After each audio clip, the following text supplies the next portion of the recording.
আমাদের প্রো লেভেলের ব্লগার চলে এসছে।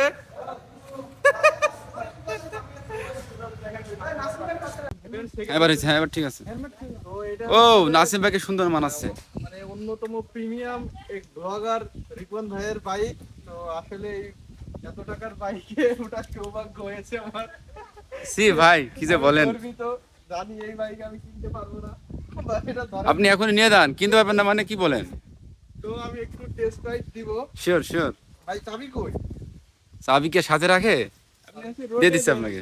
মানে এটা রাইট দিবেন, তারপরে এটা মজা পাবেন। তো আসলে ভাইয়ের কাছ থেকে আমি চাবিটা নিয়ে নিলাম। চাবিটাই তো দেওয়ার জায়গা খুঁজে পাচ্ছি না। এটা দেখে মানে এটা একটা গাড়ির ও, no, মানে ডিসঅ্যাডভান্টেজ। অ্যাডভেঞ্চার সামনে যান, বাইক কারে বলে? সামনে যান, সামনে যান। হয়তো গিয়ার তো গিয়ার আবার ওই একই সিস্টেম সমস্যা নাই। বুঝতে পারছি, but এই গাড়ি 6টা গিয়ার। আমি একটু টেস্ট রাইড দেখি।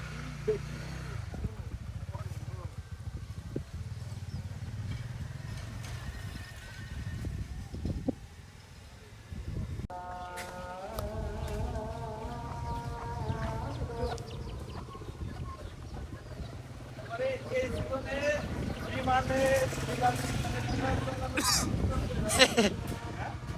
বিমানের হুইল মোটর সাইকেলে, ঠিক আছে। তো আমি বেশ খুশি, উচ্ছ্বসিত, হ্যাঁ। কমফোর্ট ভাইয়ের বাইকটা। আমার বাইকটা চালাইলে একটু ব্যাক পেইন হয়, এটা ব্যাক পেন হবে না, ভাইয়ের এটা কিল সুইচ নাই কোনো। আপনি আমার রিভিউ দেখেননি তাইলে। এই নামেন দেখি আয়। তো এই আমি আমার টেস্ট রাইড শেষ করলাম। এখন আমার আরেক বড় ভাই, তিনি এটারে টেস্ট রাইড দিবে। ভাই 7 লাখ নিয়েছিল না? 6,15,000।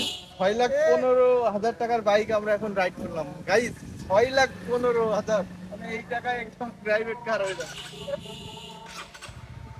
তো ঠিক আছে, ফিলিংস কেমন? মানে এই গাড়ি চালালে ঘুম পাড়া যায়, ঘুম পাড়া যায়। ঘুম পাড়া যাবে না, ঘুমানো গাড়ি। তো এটা আসলে অনেকের পছন্দের গাড়ি, কিন্তু স্বাদ থাকলেও সাধ্য নেই অনেকের। গাড়ির মালিক আমার শ্রদ্ধেয় বড় ভাই রিপন আহমেদ। সবাই কলিগ, এখানে বড় না ছোট।